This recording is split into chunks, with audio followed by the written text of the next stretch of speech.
Yeah, look, we're disappointed with the draw. On the face of things, it was a game that we looked at where 3 points was a target for us, and unfortunately to walk away with one wasn't in our remit. But from 2-0 down to then come back and draw 2-2 is a sort of positive result in a way. I'm just trying to make light of a situation where we didn't hit our target. So, difficult conditions. The pitch was very, very heavy, slopes all over the place, from left to right, up to down, corner to corner. It was a pitch that was difficult for both sides, and they played to the conditions really, really well. They spun us in behind in the first half fantastically. They got in behind way too many times for our liking, caused us a number of problems, and unfortunately took a 2-0 lead. At half time we had a few tweaks. It wasn't anything heavy. The boys didn't get a massive rocket up the backsides. It was minor tweaks, minor detail, but enough to change the way things will go. We made a tactical change early on in the first half, which was no fault of the player. It was just we couldn't continue the way we were going, otherwise we would have been in serious danger.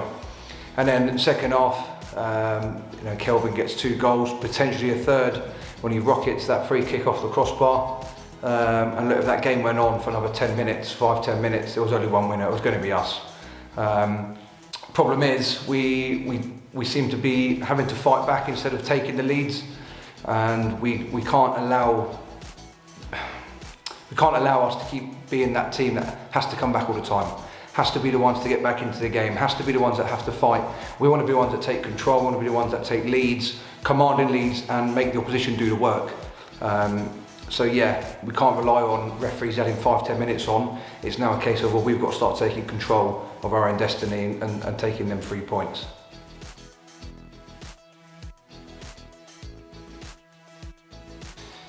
Yeah, another disappointing one again.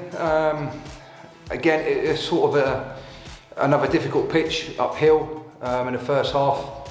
And I thought we played really well in the first half in comparison to the first half on Saturday against Stansted. We spun them in behind, we chased after them, we run hard, we done the hard yards, and we played a game which we felt we could win. It was a competition we were interested in taking seriously, in taking quite far. A cup that we wanted to win ultimately, and take some momentum into league games and further fixtures from now.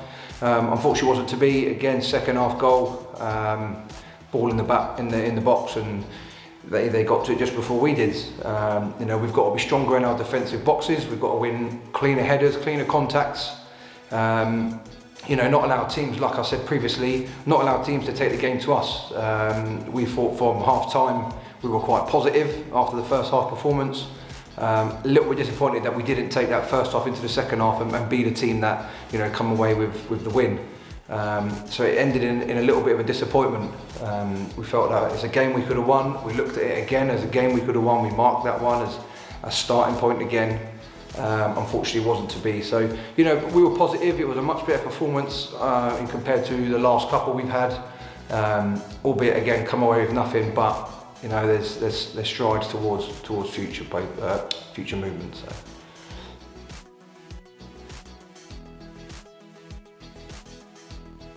So yeah, squad update. Unfortunately, we've lost Benji Crilly for the rest of the season. It's a bit of blow for us, really. Key player, key influence to the squad in terms of not just his communication and his voice and leadership, but actually how he performs on the pitch. He's a key member of our team and how we want to play. So unfortunately, he's not with us for the rest of the season. But he's still going to be around. He's still going to be a big influence on the squad. And we just have to, use his skills in a different manner, which we'll use that to our benefit. As opposed to everyone else, James Lauder's 1 week away from being fit, which is good. That keeps him and the midfield fresh and exciting. We're really looking forward to having him back. He's got qualities, which is why we brought him in, and we're looking forward to getting him back amongst the squad.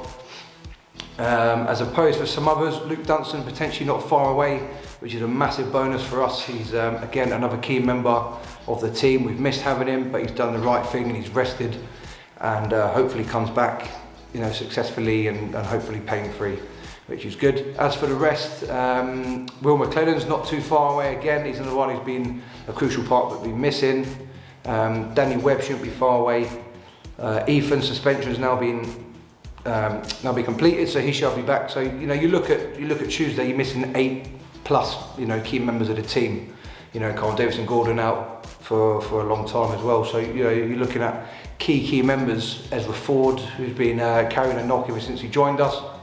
So we're looking at helping him rehabilitate there with that as well. So key players of the squad who unfortunately have had to miss games through unlucky injuries, etc. Today what we're doing is we're hosting a retain and release meetings with the players. So we've had thoughts as to who we want to keep moving forward and who we don't want to keep moving forward. Now it's going to be an open conversation between us and the players, get their opinions, they'll have our opinions, and we'll decide the best course of action to take moving forward for the rest of the season. We're not giving up. We think there's a massive push to come from us between now and the end of the season, and we believe that this is a key start to what's going to be the start of the choo-choo train.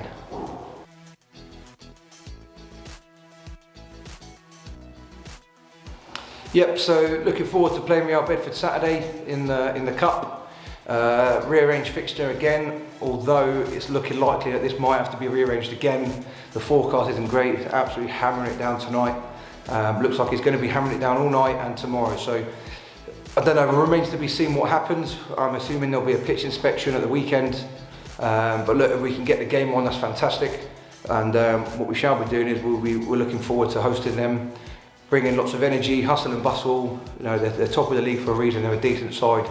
And Rob, who we know really well down here, has got them playing a good brand of football, good style of football. They're ambitious, they're passionate, they've got good players, got great resources behind them, and why not? They've turned that into success. Back-to-back promotions is something very difficult at any level, let alone the levels we're at now.